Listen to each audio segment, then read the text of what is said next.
This is a decomposition diagram of a ballet shoe as shown in this area, and this is the cross-section diagram of the shoe.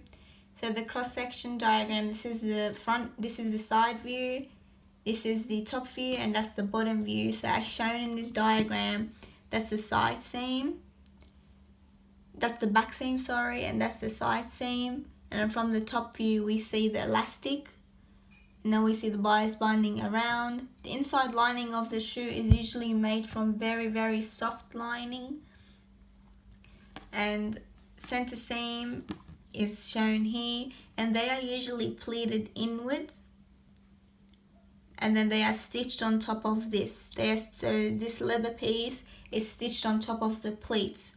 It's usually leather, and that's the center seam of the shoe. So as shown in this diagram, the fabric has to be breathable. So the fabric of the shoe has to be breathable, and they are usually made from 100% cotton canvas material or leather.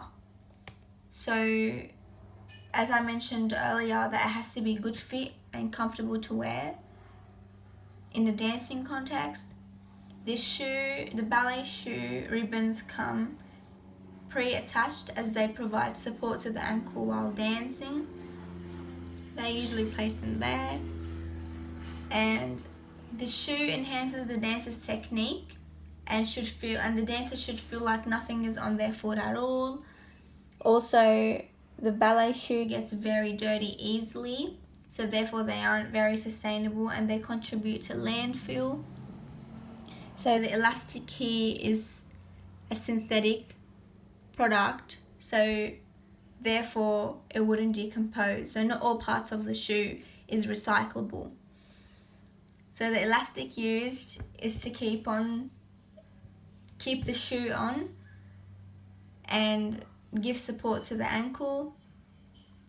Usually canvas stains and tears very easily, and that's a very common issue for ballet shoes. Hence why these ballet shoes are very cheap, and most common tears appears at the toes area, which is right there. And also, due to them being very cheap, and they are made very cheap, however they rip easily, so customers tend to find even cheaper ones but buy duplicates of them. For example, there are shoes on eBay that are around $2 price range, so those will be very unsustainable.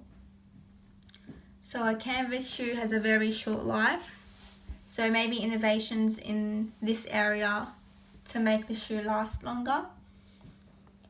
It is a specialized item, which means lots of time goes into the manufacturing process. For example, if someone is a size 6 with a wide feet, the block company would have to specialize the shoe for that customer. So they are not made in mass productions. They would take an enormous amount of time and effort. So if the shoes aren't comfortable, they can result in serious foot injuries. Also, the split sole of the shoe allows for easier movement,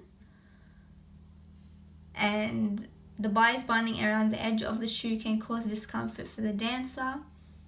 They are very plain in color.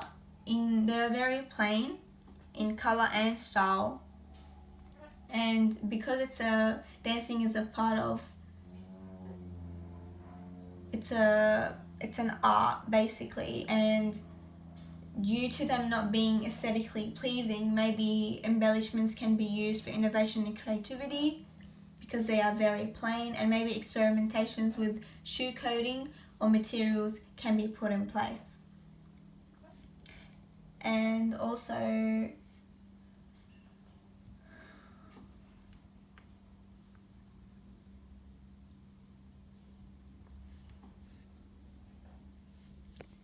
that's about it.